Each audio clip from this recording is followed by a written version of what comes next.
இங்கே அறிமுக உரை நிகழ்த்திய சகோதரி அவர்கள் அவர் சிறு குழந்தையாக இருந்ததிலிருந்தே என்னுடைய எழுத்துக்களை படித்து கொண்டிருப்பதாக சொன்னார். இதையெல்லாம் அவர் வயதை குறைத்து என் வயதை கூட்டுவதற்கான ஒரு உத்தி என்று நான் புரிந்து கொள்கிறேன். ஆனாலும் கூட நான் கூட நேற்று மதுரை புத்தக கண்காட்சியில் எடுத்த புகைப்படங்களை தொகுப்பாக பார்த்தபோது எனக்கு ஒரு பெரிய ஆச்சரியம். அதில் என்னுடைய வாசகர்களாக வந்திருக்கக்கூடியவர்கள் 4 தலைமுறையைச் சேர்ந்த வாசகர்கள் இருப்பதை நான் பார்த்தேன். அது உண்மையில் அந்த புகைப்படம் பார்க்கிற போது ஒரு பிரமிப்பாக இருந்தது. 4 தலைமுறைகளாக படிக்கக்கூடிய வாசகர்களை ஒரு எழுத்தாளன் பெற வேண்டும் என்றால் அவன் 4 தலைமுறைகளுக்கும் எழுத வேண்டும் என்பதுதான் அதனுடைய பொருள். அப்படி பார்க்கிற போது நான் தொடர்ச்சியாக பல வருடங்களாக இந்த மதுரை புத்தக கண்காட்சியில் உரையாற்றி கொண்டிருக்கிறேன். பல புது புது முகங்களை பார்க்கிறேன். பல புது புது நண்பர்கள் ஒவ்வொரு முறையும் இங்கு வருகிற போது கிடைக்கிறார்கள். அப்படி பார்க்கிற போது நான் தமிழ்நாடு முழுக்க புத்தக கண்காட்சிகளுக்கு செல்லக்கூடியவன். ஆனால் மதுரை புத்தக கண்காட்சி என்பது என்னுடைய சொந்த ஊரில் நடக்கிற புத்தக கண்காட்சி போன்றது. என்னுடைய சொந்த ஊருமே மதுரைக்கு அருகில் தான் இருக்கிறது என்பது ஒரு காரணமாக இருக்கலாம். இன்னொன்று, ஒரு பண்பாட்டு குணம் மிக்க பல்வகையான பண்பாட்டு வேர்களை கொண்ட மனிதர்கள் வாழக்கூடிய ஒரு நிலத்தில் நடக்கக்கூடிய ஒரு சந்திப்பு, ஒரு புத்தக கண்காட்சி என்பது நமக்கு பல விதங்களிலும் உற்சாகம் தரக்கூடியது, உவகை தரக்கூடியது. அந்த வகையில்தான் நான் எப்பொழுதுமே மதுரை புத்தக கண்காட்சியை ஒவ்வொரு ஆண்டும் நான் எதிர்நோக்கி இருப்பேன். இப்பொழுது கூட இந்த மேடையில் இன்று மதியத்திலிருந்து இருக்கிறேன். மதியம் எங்கள் பதிப்பகத்தினுடைய ஒரு புத்தக வெளியீட்டு விழா, 4 புத்தகங்கள் வெளிவந்தன. பிறகு கீழே இறங்கி போய் முகத்தை கழுவி கொண்டு மீண்டும் இங்கே வந்துவிட்டேன். நண்பர்களே, தொடர்ச்சியாக உங்களிடம் உரையாடி கொண்டிருப்பது என்பது மனதிற்குள் தொடர்ச்சியான சிந்தனைகளை உருவாக்குகிறது. நீங்கள் நினைக்கலாம், பேச்சாளர்கள் ஒரு மேடையில் ஏறி பேசுகிற போது அவர்கள் சிந்தித்து விட்டு வந்து பேசுகிறார்கள் என்று. அவர்கள் அதற்கு முன் எப்போதாவது சிந்தித்திருப்பார்கள். ஆனால் மேடையில் ஏறுகிற போதுதான், அதுவும் எதிரே இருக்கக்கூடியவர்களுடைய முகங்களை பார்க்கிற போதுதான், அடடா, இவர்களுடைய மனதை கவரக்கூடிய வகையில் ஏதேனும் ஒரு செய்தியையாவது சொல்லிவிட வேண்டும் என்று நமக்கு ஒரு ஆவல் மேலிடும். அப்பொழுது நம்முடைய இதயத்தின் ஆழத்தில் உறைந்திருக்கக்கூடிய எண்ணங்கள், நம்முடைய இதயத்தின் ஆழத்தில் உறைந்திருக்கக்கூடிய சிந்தனைகள், இவையெல்லாம் படிப்படியாக மேலே வருவதை நாம் பார்க்கலாம். இந்த புத்தக கண்காட்சி எதற்காக நடக்கிறது? தமிழ்நாடு முழுக்க இந்த புத்தக கண்காட்சியை தமிழ்நாடு அரசு எல்லா மாவட்டங்களிலும் நடத்தி கொண்டிருக்கிறது. ஒரே நேரத்தில் 3-4 புத்தக கண்காட்சிகள் கூட நடக்கின்றன. இந்த புத்தக கண்காட்சி நான் பெரும்பாலும் தமிழ்நாடு முழுக்க சென்றிருக்கிறேன். உண்மையில் இந்தியாவில் வேறு எங்குமே இப்படி ஒரு நிகழ்வு கிடையாது.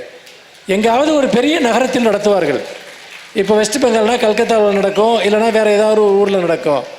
கேரளாவுக்கு போனாலும் அப்படி தான், ஒன்று கோழிக்கோடில் நடக்கும், இல்லைன்னா திருவனந்தபுரத்தில் நடக்கும். ஆனால் 38 மாவட்டங்களில் வருடம் முழுக்க புத்தக கண்காட்சிகள், இத்தனை சொற்பொழிவுகள், இத்தனை எழுத்தாளர்கள், இத்தனை விதமான புத்தகங்கள், இவ்வளவு பேர் ஒரு கண்காட்சிக்காக தொடர்ந்து வருவது, புத்தகங்களை வாங்குவது, உண்மையில் எத்தனையோ விஷயங்களில் தமிழ்நாடு முன்னோடியாக இருப்பது போல இந்த புத்தக கண்காட்சி விஷயத்திலும் நாம் மிகப்பெரிய முன்னோடியாக இருக்கிறோம். இன்றைக்கு ஒரு அம்மா தன்னுடைய குழந்தையை கூட்டிக் கொண்டு வந்தார். அந்த குழந்தைக்கு ஒரு 5 வயது இருக்கும். நான் இவளை முதலாக புத்தக கண்காட்சிக்கு கூட்டிக் கொண்டு வருகிறேன் என்று சொன்னார். நண்பர்களே, நான் என்னுடைய முதல் புத்தக கண்காட்சியை பார்த்தபோது நான் 30வது வயதில் தான் நான் பார்த்தேன். ஆனால் ஒரு குழந்தை 5 வயதிலிருந்து புத்தகங்களை பார்க்கிறது, இவ்வளவு தூரம் சுற்றி இருக்கக்கூடிய நூல்களை பார்க்கிற போது, புத்தகம் என்ற ஒன்று, இத்தனை வகையான புத்தகங்கள் இந்த உலகத்தில் இருக்கின்றன என்கிற அந்த அறிமுகம் என்பது அவர்கள் இதயத்தில் மிக ஆழமாக பதிகிறது. இது ஒரு குழந்தைகளுக்கு கல்வி அளிக்கிற ஒரு முயற்சி. இதை நாம் மறந்துவிடக்கூடாது. கல்வி என்பது பள்ளிக்கூடங்களில் மட்டுமல்ல, நூலகங்கள், புத்தக கண்காட்சிகள், இதன் மூலமாக உங்கள் முன்னால் எப்படிப்பட்ட ஒரு உலகம் இருக்கிறது, அந்த உலகத்தை நீங்கள் கண்கொண்டு பாருங்கள் என்று ஒரு குழந்தைக்கு காட்டி தருகிற போது, இன்றைக்கு நீங்கள் உங்கள் குழந்தைகளை புத்தக கண்காட்சிக்கு கூட்டிக் கொண்டு வந்தால் நாளை அவர்கள் உங்களை கூட்டிக் கொண்டு வருவார்கள். நாளை அவர்கள் உங்களை அறிவு சார்ந்த இடங்களுக்கு அழைத்து செல்வார்கள். இதுதான் அடிப்படை. நீங்கள் உங்கள் குழந்தைகளுக்கு எதை தருகிறீர்களோ அதை அவர்கள் உங்களுக்கு திருப்பி தருவார்கள். நீங்கள் அவர்களுக்கு ஒரு செல்ஃபோனை மட்டும் வாங்கி வைத்து கொடுத்து விட்டு உங்கள் வேலைகளில் நீங்கள் மூழ்கி இருந்தால் அவர்கள் உங்களிடம் திரும்பி வரமாட்டார்கள். புத்தகங்கள் உங்கள் குழந்தைகள் உங்களிடம் திரும்பி வருவதற்கான பாதையை காட்டுகின்றன. உயர்ந்த மதிப்பீடுகள் அல்லது உயர்ந்த சிந்தனைகள், நாம் உறவுகளை பாதுகாக்க வேண்டும் என்கிற உணர்வுகளை எல்லாம் நமக்கு புத்தகங்கள் தான் கொடுக்கின்றன. நிறைய பெற்றோர்கள் ஒரு தவறு செய்கிறார்கள். குழந்தைகளுக்கு ஜென்ரல் நாலேஜ் புக் அல்லது ஒரு அவர்கள் தேர்வுகளில் வெற்றி பெறுவதற்கான நூல்களை வாங்கி கொடுத்தால் போதும் என்று நினைக்கிறார்கள். தேர்வுகளில் வெற்றி பெறுவது முக்கியம்தான், அதைவிட முக்கியம் வாழ்க்கையில் வெற்றி பெறுவது. சிறந்த மதிப்பெண்களை பெறுவது முக்கியம்தான், அதைவிட முக்கியம் அவர்கள் சிறந்த மனிதர்களாக மாறுவது. வெறும் பாடப்புத்தகங்களை படிப்பதனாலோ மதிப்பெண்களை பெறுவதனாலோ ஒருவர் சிறந்த மனிதராக மாறிவிட மாட்டார். அதனால்தான் நான் திரும்ப திரும்ப மன்றாடுவது என்னவென்றால், உங்கள் குழந்தைகளுக்காக நீங்கள் ஏதாவது இன்வெஸ்ட்மெண்ட் முதலீடு செய்ய விரும்பினால் அவர்கள் மனங்களில் முதலீடு செய்யுங்கள், அவர்கள் சிந்தனைகளில் முதலீடு செய்யுங்கள். நீங்கள் அவர்களுக்கு பணத்தை சேமித்து வைத்தால் போதும் என்று நினைக்காதீர்கள். அந்த பணத்தை எடுத்துக்கொண்டு அவர்கள் எங்காவது போய்விடக்கூடும். ஏதாவது ஒரு வாழ்க்கையை அவர்களே தேர்ந்தெடுத்து கொண்டு விட முடியும். ஆனால் அவர்கள் இதயங்களில் நீங்கள் செய்கிற முதலீடு, அறம் என்றால் என்ன, அன்பு என்றால் என்ன, சமுதாய பொறுப்பு என்றால் என்ன, நம்முடைய மொழி என்றால் என்ன, இலக்கியம் என்றால் என்ன, இதையெல்லாம் கற்றுக் கொடுக்கிற போது அந்த குழந்தைகள் ஒருபோதும் தங்கள் பெற்றோர்களை கைவிட மாட்டார்கள், தங்கள் குடும்பத்தை கைவிட மாட்டார்கள், தங்களுடைய பந்தங்களை கைவிட மாட்டார்கள். அவர்களுக்கு எல்லாமே முக்கியம் என்று தோன்றும், எல்லாமே முக்கியம். ஆனால் குழந்தைகளை வெறுமனே பொழுதுபோக்கிற்கும் பணத்திற்கும் மட்டும் பழக்கப்படுத்தினால், படி வேலைக்கு போ சம்பாரி அந்த பொசிஷனுக்கு போ இந்த பொசிஷனுக்கு போ, அது எதுவுமே அவர்களுக்கு எந்த வேல்யூவையும் கற்றுக் கொடுக்காது. ஏன்னா ஒரு குதிரையை நீங்கள் பந்தயத்தில் ஓடுவதற்கு எப்படி வேண்டுமானாலும் பழக்கலாம். குதிரை பந்தயத்தில் மட்டும்தான் ஓடும், அது உங்களோடு பேசாது, உங்களை அணைத்து கொள்ளாது, உங்களோடு மறுமொழி சொல்லாது. யோசித்து பாருங்கள், குழந்தைகளை நீங்கள் வெறும் பந்தய குதிரைகளாக மட்டும்தான் வளர்க்கப் போகிறீர்களா என்று. நிச்சயமாக இல்லை. பந்தய குதிரைகள் ஒரு குறிப்பிட்ட தூரம் ஓடிவிட்டு நின்று போய்விடும். ஆனால் நாம் இதயங்களில் செய்யக்கூடிய முதலீடுகள், அந்த இதயங்களில் செய்யக்கூடிய அந்த முதலீடு தான் அவர்களை சிறந்த மனிதர்களாக மாற்றுவது மட்டுமல்ல, உங்களுடைய வாழ்க்கையும் பாதுகாப்பானதாக மாற்றும். அதனால்தான் நான் நிறைய இடங்களில் நான் சொல்லக்கூடிய ஒரு விஷயம், இது போன்ற புத்தக கண்காட்சிகள் என்பவை எல்லாருமே சொல்லுவாங்க, வந்துட்டு பார்த்தீங்கன்னா எதை வாங்குவது, எந்த புத்தகத்தை வாங்குவது என்று தெரியவில்லை என்கிற குழப்பம் எல்லாம் நிறைய பேருக்கு இருக்கிறது. வருவார்கள், அவர்களுக்கு தெரிந்த எழுத்தாளராக இருந்தால் அவருடைய புத்தகத்தை வாங்குவார்கள். மற்றபடி இதில் நாம் என்ன புத்தகத்தை வாங்குவது என்கிற ஒரு குழப்பம் நிறைய பேருக்கு இருக்கிறது. நான் இந்த இடத்தில் இன்றைக்கு எனக்கு கொடுக்கப்பட்டிருக்கக்கூடிய தலைப்பை பற்றி நான் குறிப்பிட விரும்புகிறேன். எதை படித்தீர்கள், எதை மறந்தீர்கள்? இந்த கேள்வியை நீங்கள் யாராவது எப்போவாவது கேட்டுக்கிட்டு இருந்திருக்கீங்களா? வாழ்க்கையில் நீங்கள் எதை படித்தீர்கள், எதை மறந்தீர்கள்? நாம் எதையாவது ஒன்று படிக்கிறோம், பல அறிவியல் கருத்துக்கு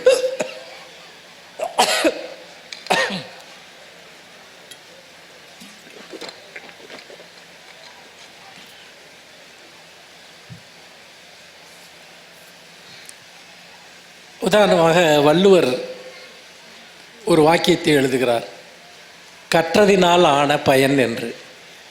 ஆமாம், நம்ம படிக்கத்தான் செஞ்சுருக்கோம், அதனுடைய பயன் என்ன? ஒரு வேலைக்கு போனது மட்டும்தான் அதனுடைய பயனா? எத்தனை விதமான இலக்கியத்தில் அறிவியல் கருத்துக்கள், வாழ்வியல் கருத்துக்கள் நமக்கு சொல்லித்தரப்படுகின்றன. எல்லாருமே ஸ்கூலுக்கு போயிட்டு தான் வெளியே வந்திருக்காங்க, ஸ்கூலுக்கு போகாமல் யாருமே இல்லை. ஸ்கூலுக்கு போயிட்டு வந்ததில் திடீர்னு பாடப்புத்தகத்தை எடுத்து பார்த்தா அந்த பாடப்புத்தகத்தில் சொல்லித்தரப்பட்டவற்றில் ஒரு 10% நம்முடைய வாழ்க்கையில் நமக்கு அது நம்ம அப்ளை பண்ணியிருக்கோமா? அப்படி அப்ளை பண்ண முடியலைன்னா அப்போ அதனுடைய பயன் என்ன? நாம் எதை படித்தோம், எதை மறந்தோம்? இந்த கேள்வி மிக மிக முக்கியமானது. கற்றதினால் ஆன பயன் என்ன? அப்படி பார்க்கிற போது இப்போ உதாரணமாக உங்கள் எல்லோருக்கும் தெரிந்திருக்கும், பிறப்புக்கும் எல்லா உயிருக்கும் என்கிற வார்த்தை தெரியாதவர்களே கிடையாது. அதனுடைய பொருள் எல்லோருக்கும் தெரியும். ஆனால் பிறப்பால் எல்லோரும் சமம் என்பதை வாழ்க்கையில் நாம் எத்தனை தரம் உணர்ந்திருக்கிறோம்? எப்போதாவது அந்த கருத்தை வாழ்க்கையில் செயல்படுத்தி இருக்கிறோமா? நம்மால் அப்படி செயல்படுத்த முடிந்ததே இல்லை. அதனால் இதை நாம் திரும்ப திரும்ப படிக்கிறோம், பல தலைமுறைகளாக படிக்கிறோம். பிறப்புக்கும் எல்லா உயிர்க்கும் என்று. ஏன் நம்மால் பிறப்பால் எல்லோரும் சமம், எல்லா உயிர்களும் சமம் என்பதை ஏன் ஏற்க முடியவில்லை என்று சொன்னால் அதற்கு ஒரு காரணம்தான் இருக்கிறது. பிறப்புக்கும் எல்லா உயிர்க்கும் என்று சொல்லிவிட்டால் எப்படி சமமாவோம் என்பதை தெரிந்து கொள்வதற்கு நாம் தொடர்ந்து படிக்க வேண்டும். அது ஒரு நல்ல கருத்து தான். நிறைய பொன்மொழிகள் இருக்கிறது. யாதும் ஊரே யாவரும் கேளீர் படிச்சிருக்கோம். தீதும் நன்றும் பிறர் தர வாரா படிச்சிருக்கோம். யாதும் ஊரே யாவரும் கேளீர்னா இங்கே பார்த்திங்கன்னா வடநாட்டுக்காரனை நம்ம விரோதமாக பார்க்குறதில்ல. ஆனால் இங்கேருந்து போகிறவங்கள பலர் ரொம்ப விரோதமாக பார்க்குறாங்க. நாடு விட்டு நாடு போகிறவங்க மேலே அந்த உள்ளூரில் பலவிதமான எனிமிட்டி இருக்குது.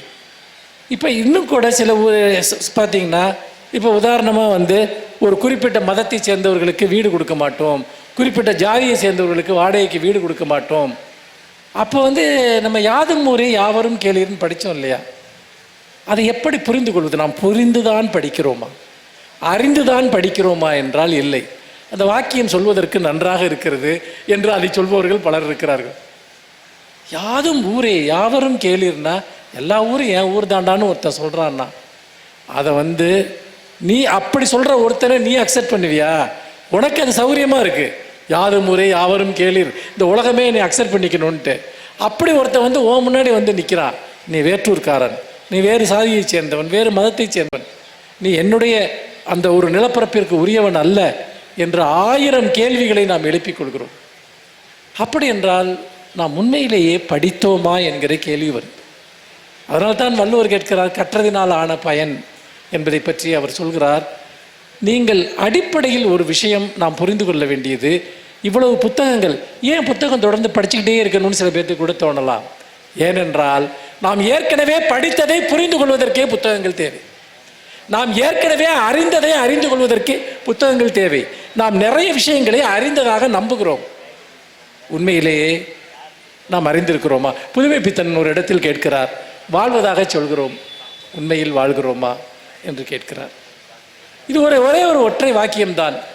இந்த வாக்கியத்தினுடைய பொருளை எப்படி புரிந்து கொள்வது? வாழ்வதாக சொல்கிறோம், உண்மையில் வாழ்கிறோமா? அப்போ உண்மையில் வாழலைன்னா நம்ம என்ன பண்ணிட்டு இருக்கோம்? நாம் வாழ்கிற வாழ்க்கையினுடைய பொருள் என்பது என்ன? நாம் வாழ்க்கை என்று சொல்வதுதான் உண்மையிலேயே வாழ்க்கையா என்கிற பல கேள்விகள் நமக்கு எழுகின்றன.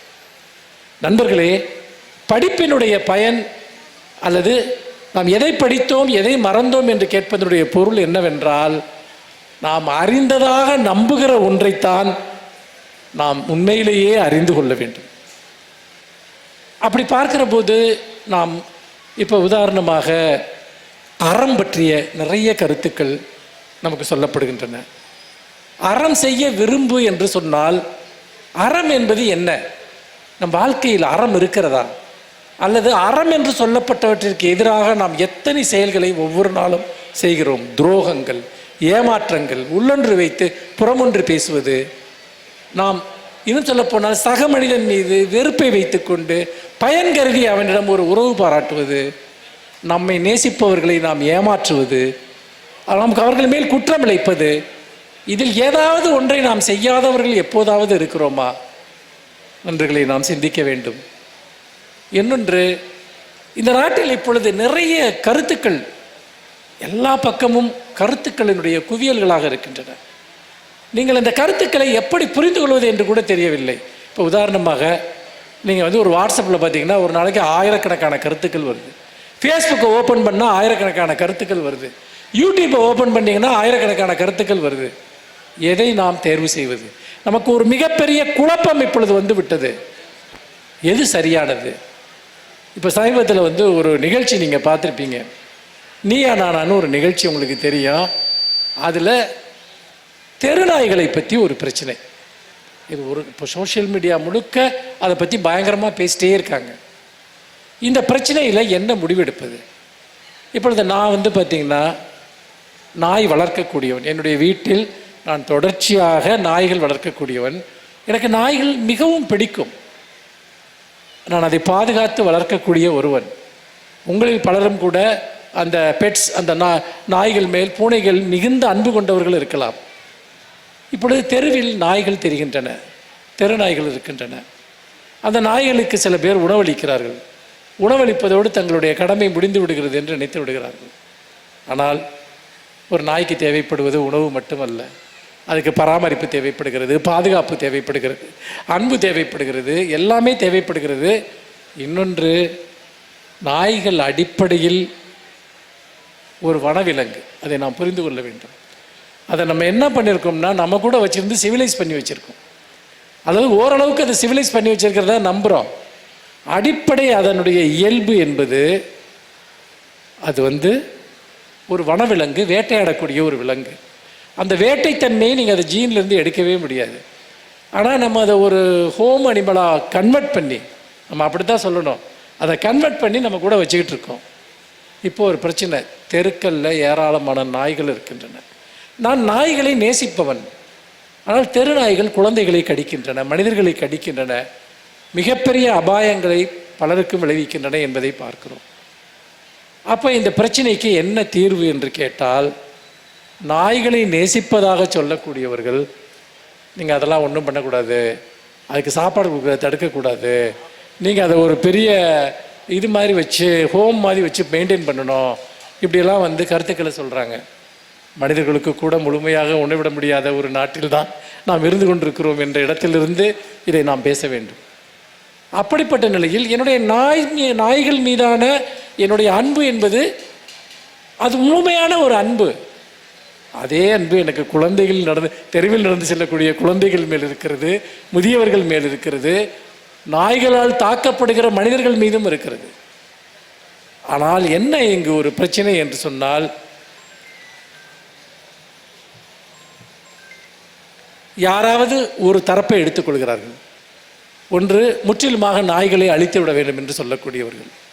இன்னொரு தரப்பு, நாய்களை முழுமையாக பாதுகாக்க வேண்டும் என்று சொல்லக்கூடியவர்கள். இந்த இடத்தில் இலக்கியம் நமக்கு எப்படி வழிகாட்டுகிறது, இதுதான் முக்கியமான விஷயம். நான் ஒரு அற்புதமான ஒரு கதை ஒன்றை படித்தேன்.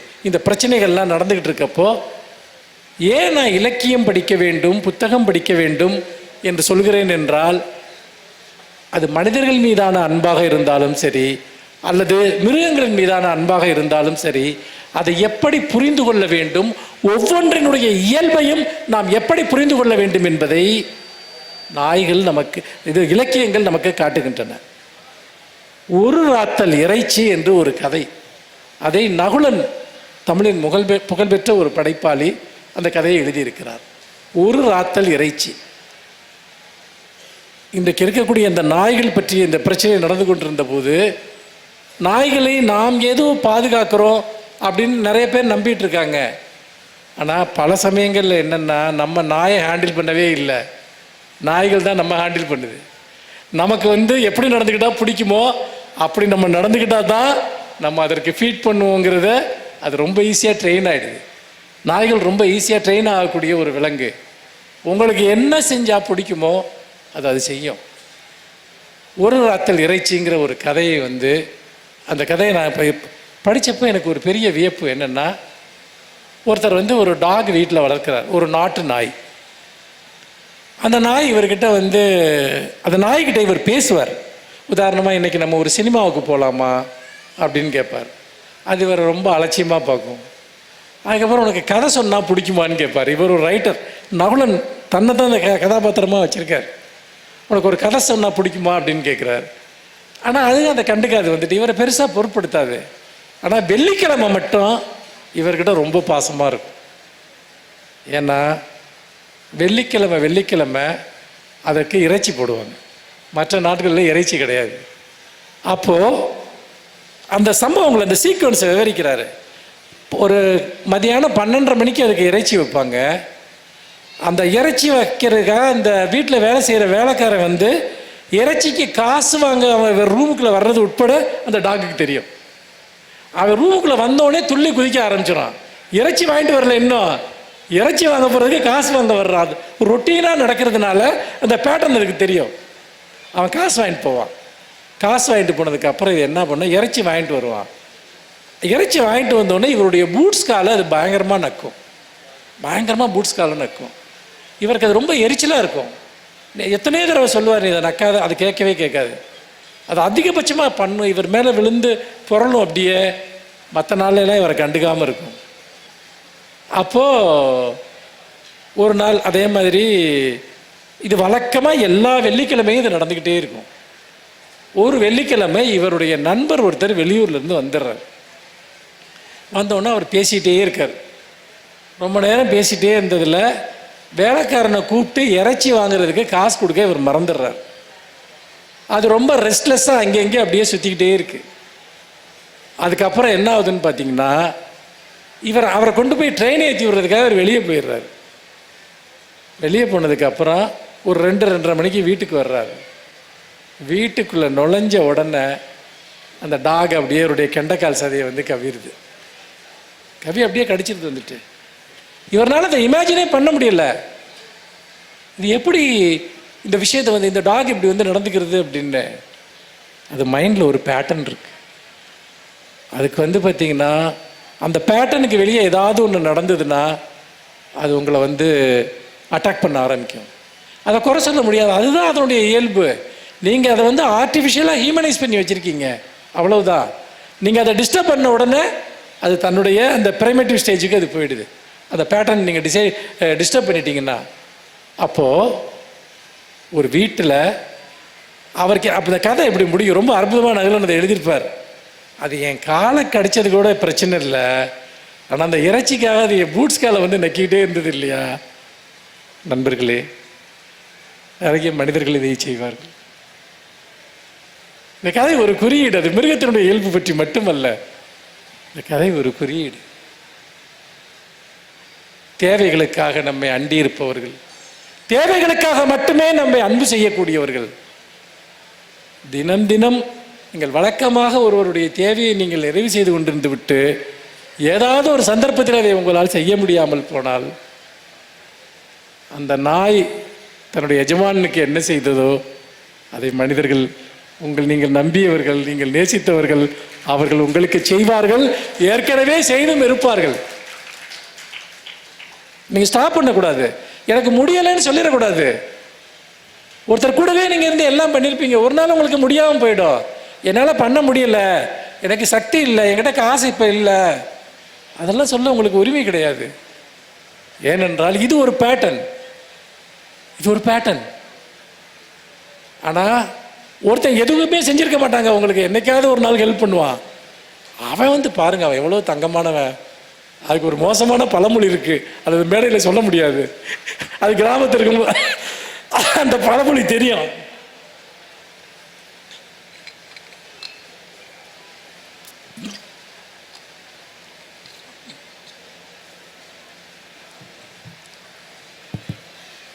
இங்கே நான் ஏன் சொல்கிறேன் என்று சொன்னால், ஒரே ஒரு கதை, ஒரு 2 பக்கம் இருக்கக்கூடிய ஒரு கதை. இந்த கதைக்குள்ளாக ஒரு மிருகத்தினுடைய இயல்பு சொல்லப்படுகிறது. ஒரு காலத்தில் மிருகமாக இருந்து பரிணாம வளர்ச்சி அடைந்த மனிதர்களிடமும் இதே குணம்தான் இருக்கிறது என்பதை ஒரு கதை சொல்கிறது. அப்படி என்றால் இலக்கியம் நமக்கு தொடர்ந்து கற்கிறது. இந்த கற்பித்தல் தான் நம்முடைய மனதை விரிவுபடுத்துகிறது, நம்முடைய சிந்தனையை விரிவுபடுத்துகிறது. கவிதைகள், கதைகள், ஏன் நாம் குழந்தைகளுக்கு வந்து பார்த்திங்கன்னா ஜென்ரல் நாலேஜ் பரப்புனா போதும்னு நினைக்கிறோம் இல்லையா, அது அறிவு அல்ல. நீங்கள் ஒரு விஷயத்தை புரிஞ்சுக்கங்க. ஒரு காலத்தில் வந்து உலகத்தில் வந்து எந்தெந்த நாட்டில் என்னென்ன தலைநகரம் இருக்குது, எந்தெந்த நாட்டு கொடி எப்படி இருக்கும், இந்த மாதிரி நிறைய தகவல்கள், உலக அதிசயங்கள் என்ன இருக்குது, இதெல்லாம் இன்றைக்கி தேவையே இல்லை. ஏன்னா சின்ன குழந்தைங்க கூட எல்லா கேள்விகளுக்கும் ஒரு ஏஐ மூலமாக ஒரு பதிலை உடனே பார்த்துட்றாங்க. நம்மளும் அப்படி தான் இருக்கோம். உங்கள் தலைக்குள்ளார நீங்கள் எதையுமே ஸ்டோர் பண்ண வேண்டிய அவசியம் இல்லை. தகவல்களை, இன்ஃபர்மேஷனை, ஏன்னா உங்களுக்கு எது தேவைன்னாலும் அடுத்த செகண்ட் நீங்கள் அதை வந்து கையில் இருக்க மொபைல் மூலமாக நீங்கள் பெற்றுக்கலாம். அப்போ நம்ம மூளைக்குள்ளே எதை நம்ம ஸ்டோர் பண்ண போகிறோம்? இந்த ஏஐ, இந்த கூகுள், இதெல்லாம் கொடுக்க முடியாத ஒன்று இருக்கிறது. அதைத்தான் நாம் கொடுக்க வேண்டும், அதைத்தான் கவனம் செலுத்த வேண்டும். அது என்னென்ன? வேல்யூஸ், ஹியூமன் வேல்யூஸ், மனிதகுல அறம், வாழ்வியலினுடைய தத்துவங்கள், இவற்றை சொல்லக்கூடிய புத்தகங்கள், குழந்தைகளை கட்டாயப்படுத்தி படிக்க வைக்க வேண்டும் என்று நான் சொல்வேன். பாட புத்தகங்களை மட்டுமல்ல, சிறந்த கதை புத்தகங்களை. அவர்கள் நீங்கள் ஒரு முறை கட்டாயப்படுத்தினால் மறுமுறை புத்தகங்களை வாங்கி தருமாறு அவர்கள் உங்களை கட்டாயப்படுத்துவார்கள். அந்த ருசியை குழந்தைகளிடம் உண்டாக்க வேண்டும். நன்றாக கவனியுங்கள், அந்த ருசி மிக மிக முக்கியம். அந்த ருசியை ஏற்படுத்துவதற்காகத்தான் இங்கே நண்பர் விஷ்ணுபுரம் சரவணன் போன்றவர்கள் ஊர் ஊராக அலைந்து குழந்தைகளை சந்தித்து கொண்டிருக்கிறார்கள். தமிழ்நாடு முழுக்க ராப்பகலாக சுற்றி கொண்டு புத்தகங்கள் எழுதி அதை புத்தகங்களிடம் கொண்டு போய் சேர்த்து குழந்தைகளுக்கு மொழியினுடைய ருசி, கதையினுடைய ருசி, வாழ்வியலினுடைய ருசி, இந்த ருசி இல்லாவிட்டால் இந்த பர்கரு, இந்த இங்கே விற்கக்கூடிய இந்த பண்டங்களுடைய ருசி, இதை தவிர உங்களுக்கு வாழ்க்கையில் எந்த ருசியுமே தெரியாது. ஸ்விக்கியில் என்னென்ன ஃபுட்டு ஆர்டர் போட்டால் எங்கே போகலாம், எங்கே சிட்டியில் எங்கே நல்ல ரெஸ்டாரண்ட் இருக்குது, இதை மட்டுமே ருசி என்று வாழ்க்கையில் குழந்தைகள் அறிந்து கொண்டு விட்டால் வாழ்க்கையை எதிர்கொள்வதற்கான எந்த தைரியமும் அவங்களுக்கு இருக்காது. நீங்கள் கவலைப்பட வேண்டிய ஒரு விஷயம் இருக்கிறது. உங்கள் குழந்தைகள் தைரியமற்றவர்களாக இருக்கிறார்கள். அவங்க சமூக பொறுப்புடன் இருக்காங்களா இல்லையாங்கிறதெல்லாம் அடுத்த பிரச்சனை. அவர்கள் கோழைத்தனமாக வளர்கிறார்கள். சமூகத்தினுடைய வாழ்க்கையினுடைய எந்த பிரச்சனையையும் எதிர்கொள்ள திராணியற்றவர்களாக வளர்கிறார்கள். மனதளவில் மிக மிக பலவீனமாக இருக்கிற இளைஞர்களை நான் பார்க்கிறேன். நான் தொடர்ந்து மாணவர்களிடம் வேலை செய்து கொண்டிருக்கிறேன். நிறைய மாணவர்களிடம் நான் உரையாடுகிறேன். அவர்கள் பிரச்சனை என்பது என்ன? நீங்கள் பெற்றோர்கள் இருக்கிறீர்கள், நீங்கள் அதை பற்றி தெரிந்திருக்கிறீர்களா என்று எனக்கு தெரியாது. அவர்கள் எல்லோரிடமும் பயப்படுகிறார்கள். அவர்கள் ஒரு தனக்கு தெரியாத ஒரு மனிதனிடம் 2 வார்த்தை அவர்களால் பேச முடியவில்லை. அவர்களுக்கு தெரியாத ஒரு மனிதன் வந்து அவர்களிடம் ஏதாவது பேசினால் அவர்கள் அவனை சந்தேகிக்கிறார்கள். நமக்கு சம்பந்தமில்லாத விஷயங்கள் என்று உலகத்தின் பெரும்பாலான விஷயங்களை அவர்கள் மாற்றிக்கொண்டு விட்டார்கள். அவங்க பர்சனல் லைஃப்லையோ, சோஷியல் லைஃப்லையோ, கல்விலையோ, வீட்டிலையோ ஒரு கிரைசிஸ் வந்ததுன்னா அதை எப்படி ஹேண்டில் பண்ணுறதுக்கான ஒரு குறைந்தபட்ச துணிச்சல் கூட இல்லை. முரட்டுத்தனமாக நடந்து கொள்கிறார்கள், மூர்க்கமாக நடந்து கொள்கிறார்கள், அல்லது தன்னைத்தானே அழித்துக் கொள்கிறார்கள், அல்லது மிக மோசமான பழக்க வழக்கங்களுக்குள் செல்கிறார்கள். நிறைய இளைஞர்கள், நிறைய மாணவர்களிடம் நான் இதை பார்க்கிறேன். பதட்டமாக இருக்கிறது, மிகவும் உண்மையிலேயே மிக மிக பதட்டமாக இருக்கிறது.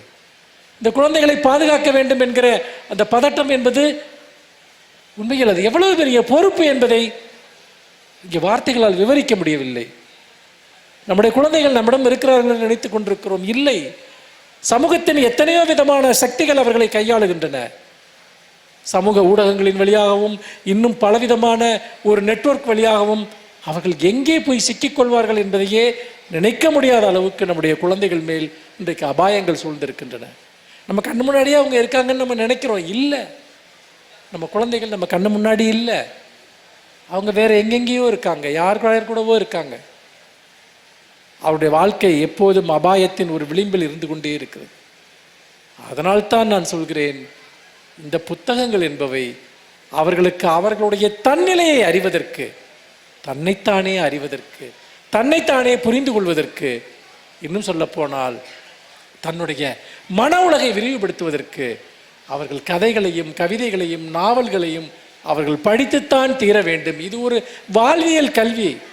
நிறைய பேர் என்ன நினைக்கிறாங்க அப்படின்னு சொன்னால், வாழ்வியல் கல்வின்னா ஏதாவது ஒரு சுய முன்னேற்றத்தை பற்றி அவங்களுக்கு சொல்லி கொடுக்கறது. எப்போ பாரு எல்லா குழந்தைங்களும் ஏதாவது ஒர்க் ஷாப்புக்கு போயிட்டே இருக்காங்க. ஒன்று ஆன்லைனில் ஏதாவது கிளாஸுக்கு போகிறாங்க, இல்லை நேரில் போகிறாங்க. என்னத்தையாவது ஒரு ஸ்கில்லை வளர்த்துக்கணும்னு நினைக்கிறாங்க. அதாவது உங்களுக்கு வந்து ஒரு அடிப்படையில் எல்லாத்துலேயும் எக்ஸ்போஷர் இருக்கிறது நல்லது தான். ஆனால் நீங்கள் ஒவ்வொன்றிலையும் நீங்கள் எக்ஸ்பர்ட் ஆகணும்னா அது நடக்காது. அடிப்படையான வாழ்வியல் அறங்களை நாம் எப்படி புரிந்து கொள்வது, எப்படி அவற்றை கற்றுக்கொள்வது, இலக்கியத்தின் வழியாக சமூகத்தை, சக மனிதர்களை எப்படி புரிந்து கொள்வது. உங்கள் பிள்ளைகளுக்கு வற்புறுத்தி புத்தகங்களை வாங்கி கொடுங்கள், அவர்களை படிப்பதற்கு கற்பியுங்கள். சமூகத்தில் மோசமான தொடர்பற்ற ஏராளமான கருத்துக்கள் பரவிக்கொண்டே இருக்கின்றன. அந்த கருத்துக்களுக்கு எதிராக அவர்களை எப்படி நிலைநிறுத்துவது, இதுதான் மிக மிக முக்கியமான ஒரு விஷயம். இது ஒரு மிகப்பெரிய போராட்டம். நாம் நினைப்பது போல இன்றைக்கி நீங்கள் ஒரு படிப்பை படிச்சிங்கன்னா என்ன படிப்பை படித்தாலும் ஏதாவது ஒரு வேலை கிடைக்கும், என்ன படிப்பை படித்தாலும் ஏதாவது ஒரு வேலை கிடைக்கும். அதுவா ஒரு குழந்தையினுடைய லட்சியம்? அதுவா ஒரு இளைஞனுடைய லட்சியம், ஒரு பெண்ணுடைய லட்சியம்? அது வாழ்வாதாரத்திற்கான ஒரு தேவை மட்டுமே. வாழ்வாதாரம் இருந்தால் போதுமா? வாழ்வு வேண்டாமா? நண்பர்களே, வாழ்வாதாரம் இருந்தால் போதுமா? வாழ்வு வேண்டாமா? இதுதான் நம் முன்னால் இருக்கக்கூடிய மிக முக்கியமான கேள்வி. அப்படி பார்க்கிற போது ஒரு அடிப்படையான விஷயம், இந்த புத்தக கண்காட்சிகளை நாம் வெறுமனே அது ஏதோ ஒரு புத்தகங்களை விற்கிற இடம் என்று நீங்கள் புரிந்து கொள்ளாதீர்கள். நான் என் வாழ்க்கை முழுக்க படித்து கொண்டே இருந்திருக்கிறேன். படிப்பு உருவாக்கிய பயன்களுக்கு ஒரு எல்லையே இல்லை. இன்னும் சொல்லப்போனால், எனக்கு ஏதாவது ஒரு திறமை இருக்கும் என்று நான் நம்பினால் அந்த திறமை அனைத்துமே நான் படித்த ஏதாவது ஒரு புத்தகத்திலிருந்து தான் கிடைத்திருக்கிறது. அப்படி இல்லாவிட்டால் உண்மையிலேயே மந்தைகளில் ஒரு மந்தையாக, கூட்டத்தில் ஒரு கூட்டமாக எங்கோ நான் கரைந்து போயிருப்பேன். அப்படி கரைந்து போகிற மனிதர்களை நான் காண்கிறேன். ஒரு கவிதை இருக்கிறது, என்னுடைய கவிதை. அதை நான் இங்கே உங்களிடம் பகிர்ந்து கொள்ள விரும்புகிறேன். நாம் எப்படி இருக்கிறோம் என்பதை பற்றிய கவிதை. இந்த கவிதையை நான் இங்கே வாசிப்பதனுடைய காரணம், உண்மையில் நாம் எப்படி இருக்கிறோம் என்பதை பற்றி நாம் எப்போதாவது சிந்தித்திருக்கிறோமா என்பதுதான். நாம் ஏன் இப்படி இருக்கிறோம்?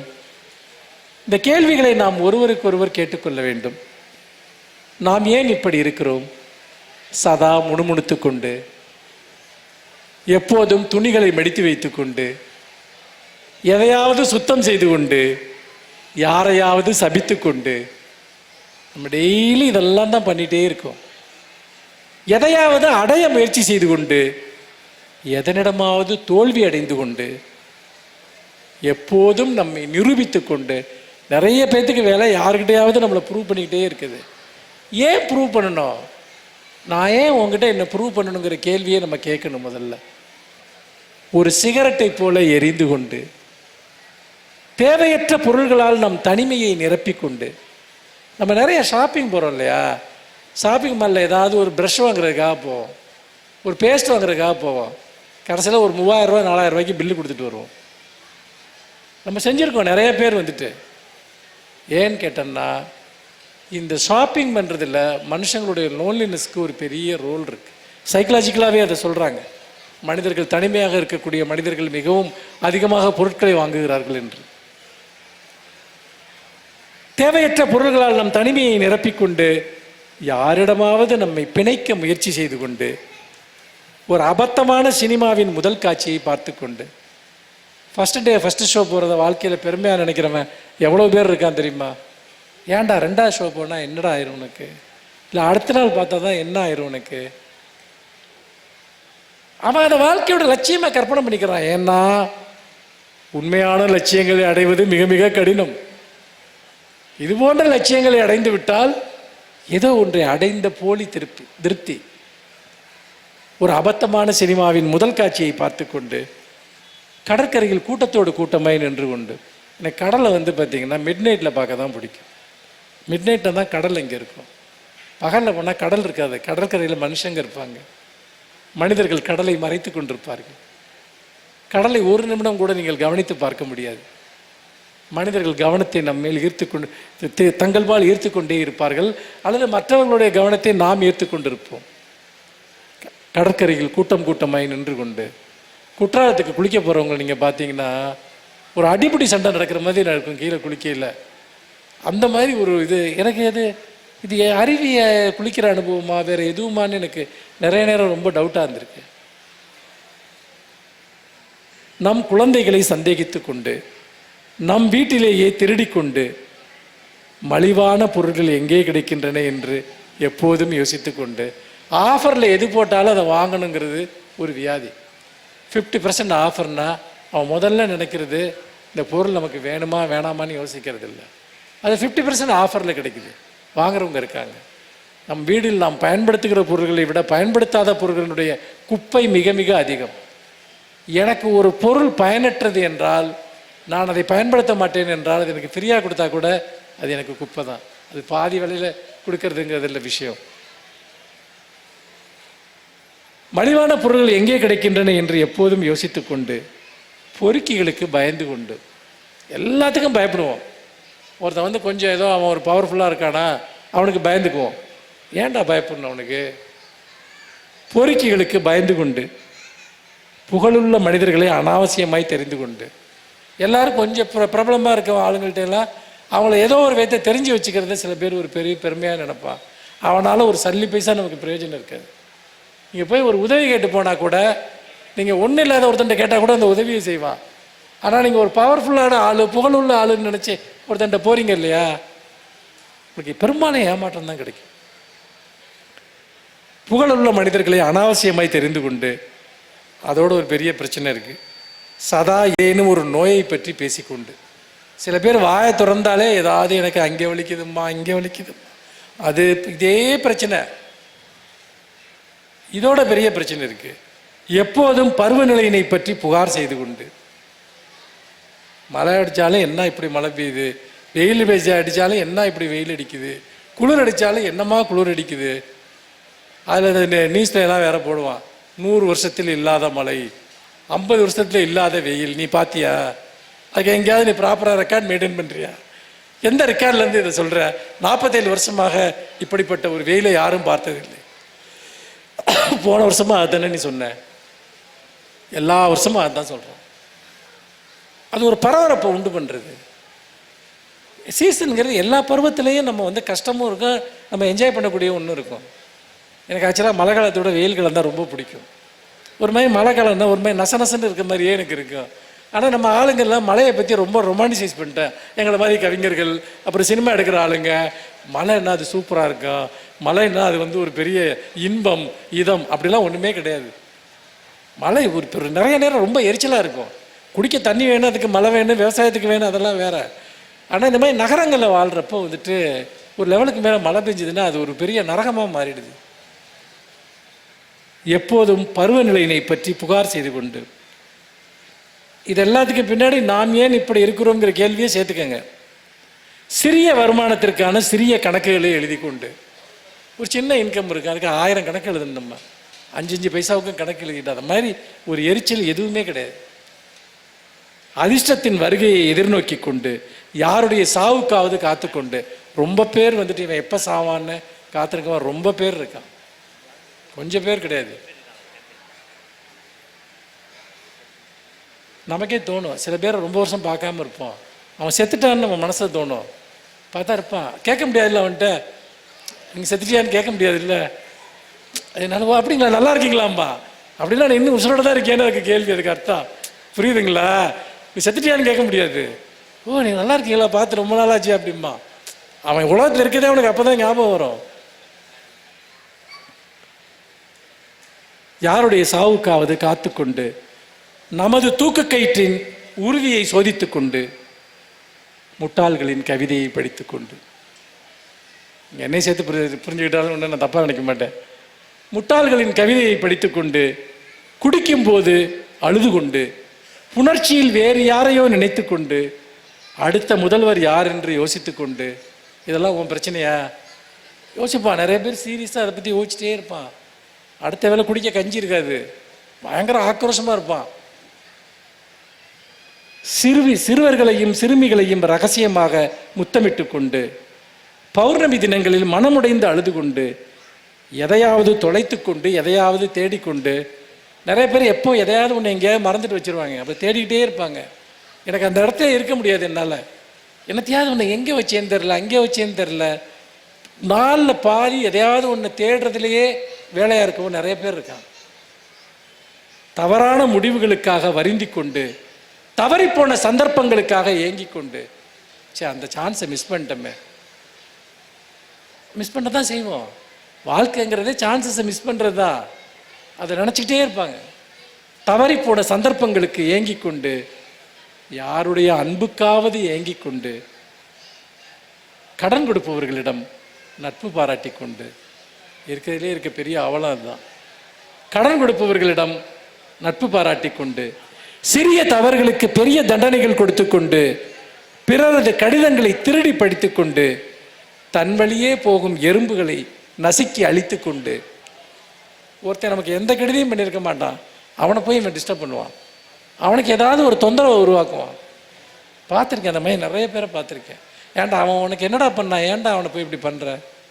தன் வழியே போகும் எறும்புகளை நசுக்கி அழித்து கொண்டு, கூண்டுகளில் பறவைகளை அடைத்து வைத்துக்கொண்டு போலி கடவுள்களிடம் கண்ணீர் சிந்திக்கொண்டு எதிர்காலத்தை அவ்வளவு உறுதியாய் திட்டமிட்டு கொண்டு பயங்கர பிளான் பண்ணுவாங்க. ஒன்றுமே நடக்காது. அதாவது எதிர்காலத்தை பிளான் பண்ணுறதுக்குள்ள சில ஆளுங்கள்லாம் அசந்துருவான். நம்மளை ரொம்ப கில்ட்டாக உண்டு பண்ணுவான். நீ என்னப்பா ஒன்றுமே பிளான் பண்ணாமல் இருக்க, அதாவது நீ காலகாலத்தில் செய்ய வேணாமா, அதை வேணாமா, இதை நமக்கு ரொம்ப கில்ட்டாக உண்டு பண்ணுவான். ஆனால் அவன் போட்ட எந்த பிளானுமே ஒர்க் அவுட் ஆகிருக்காது. எதுக்குமே ஒர்க் அவுட் ஆகாது. தூக்க மாத்திரைகளை விழுங்கி கொண்டு மற்றவர்களின் கடமைகளை நினைவூட்டி கொண்டு நமது இயலாமையை மறைக்க யாரையாவது சவுக்கால் அடித்து கொண்டு பூனைகளுக்கு உணவு தர மறுத்து கொண்டு யாரையாவது இறுக பற்றி கொண்டு எப்போ யாரையாவது டிபெண்ட் பண்ணியே இருக்குது. உடல் குறைபாடுகளை பற்றி சிந்தித்து கொண்டு மலிவான வாசனை திரவியங்களை பயன்படுத்தி கொண்டு யாருடைய உள்ளாடையையோ திருடி முகர்ந்து கொண்டு பொது அறிவை வளர்த்து கொண்டு எதற்காவது பயன்படும் என்று எல்லாவற்றையும் பாதுகாத்து கொண்டு சொற்பொழிவுகளில் கைதட்டி கொண்டு, இதை கைதட்டாமல் இருந்தீங்கன்னா கைதட்டும்பா மேடையிலிருந்து, என்ன ஒரு கைதட்ட மாட்டீங்களா, நாம் ஏன் இப்படி இருக்கிறோம்னு சொல்லி தானே கேட்குறேன். இது அநியாயம் பண்ணுறீங்களே. எனக்கு கைதட்டு பிடிக்கும். ஆனால் நீங்கள் கைதட்டலைன்னா இவன் நமக்கு எதிராக ஏதோ பார்த்தீங்கன்னா ஒரு ப்ரொட்டஸ்ட் பண்ணுறான், எதிராக இருக்கான் நினைப்பான் மேடையில் இருக்கவன். ஒரு சில பேர் ஜோக்குன்னு நினச்சி எதையாவது சொல்லுவான். இவன் எதிர்த்து இருக்கவங்களாம் இப்படியே உட்காந்துருப்பான். ரொம்ப வேதனையாக இருக்கும். அப்புறம் இந்த மாதிரி நெறியாளர்கள்லாம் ஒரு பலமாக கைதட்டுங்கம்பாங்க. இவனை கடுப்பாக கைதட்டுவான். பார்த்தீங்கன்னா என்ன ஒரு எக்ஸசைஸ் தான் நினச்சிட்டு பண்ணுவானுங்க. என்ன சொற்பொழிவுகளில் கைதட்டி கொண்டு நிழல்களுக்கு பயந்து கொண்டு எப்போதும் யாரையாவது கண்காணித்து கொண்டு, எனக்கு இது புரிஞ்சதே இல்லை, இது ஒரு பொழப்பா அப்படின்ட்டு. பிள்ளைங்களை கண்காணிக்கிறது, பக்கத்து வீட்டுக்காரனை கண்காணிக்கிறது, புருஷன் பொண்டாட்டியை கண்காணிக்கிறது, பொண்டாட்டி புருஷனை கண்காணிக்கிறது. நீ கண்காணிக்கிறதுனால அவனை ஏமாத்தாமல் இருக்க போகிறானா? ஒன்றுமே இல்லை ஆனால் இதை ஒரு பெரிய அப்சஷனாக கண்காணிச்சிட்டே இருப்பாங்க அதாவது ஏற்கனவே தெருவுக்கு வீட்டுக்கு சிசிடிவி கேமரா இருக்குது, அதுக்கு மேலே சூப்பர் சிசிடிவி கேமராவா இவன் ஆப்ரேட் ஆவான். இப்போ நீங்கள் யாருக்காவது ஃபோன் பண்ணுறீங்கன்னு வச்சுக்கோங்க, உங்களுக்கு ஃபோன் எங்கேஜாக இருந்தால் யார்கிட்ட பேசிகிட்டு இருந்த, ஃபோனை எடுக்கலைன்னா யார் கூட இருக்க? ஏண்டா இது ஒரு 20-25 வருஷத்துக்கு முன்னாடி மொபைல்லாம் கிடையாது. அப்போ எல்லோரும் ரொம்ப ஒழுக்கமாக இருந்தாங்களா? கையில் ஒரு வெப்பன் இருக்குல்ல, அதை யூஸ் பண்ணணும். இப்போ கையில் ஒரு துப்பாக்கி இருந்தால் எடுத்தோன்னு சுற்றணுமா ஒன்று? அதே மாதிரி தான் இந்த மொபைல் இதெல்லாம் வச்சுட்டு யாரையாவது கண்காணிச்சிக்கிட்டே இருக்குது. எங்கே போனேன், 1 மணி நேரம் லேட்டாக வந்தேன், ஏன் லேட்டாக வந்தேன், ஏன் நான் 8 மணிக்கு தப்பு பண்ணுறேன் சாயங்காலம் 4 மணிக்கு பண்ண மாட்டேன்னா? கொஞ்சமாவது யோசிக்கணும். நான் 4 மணிக்கு தப்பு பண்ணிட்டு 5 மணிக்கு நீட்டாக வீட்டுக்கு வரலாம் தானே. 8 மணிக்கு வந்தால் மட்டும் உனக்கு டவுட் வருது, ஏன் வருது?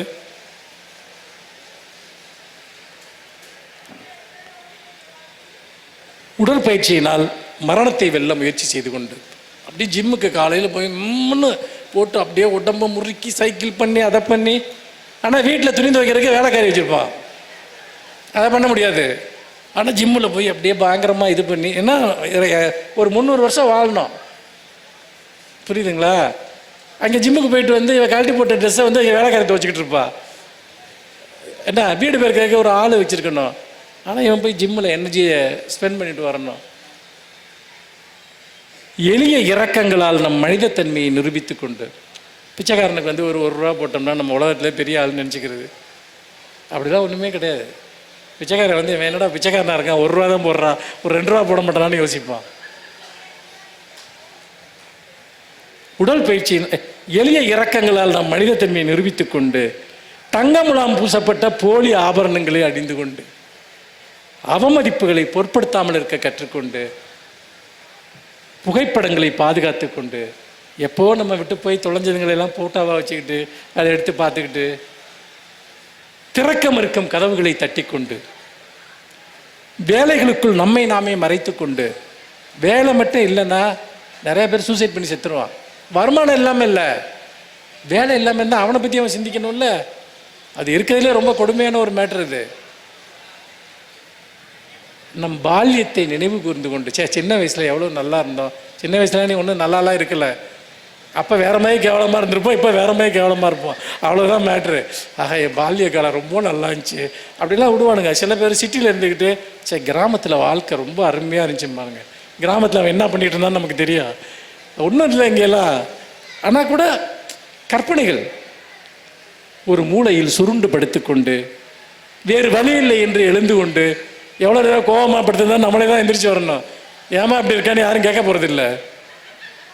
யாருக்காகவாவது தியாகம் செய்து கொண்டு அதை ரொம்ப இந்த சினிமா எல்லாத்துலேயும் இது பண்ணி, அதாவது அண்ணன் தங்கச்சிக்காக தியாகம் பண்ணணும், தங்கச்சி அண்ணனுக்கு தியாகம் பண்ணணும், பேரண்ட்ஸ் பிள்ளைங்களுக்கு தியாகம் பண்ணணும், பிள்ளைங்க எல்லாரும் நியாயமாக நடந்துக்கிட்டால் போதுன்னு நான் நினைக்கிறேன்.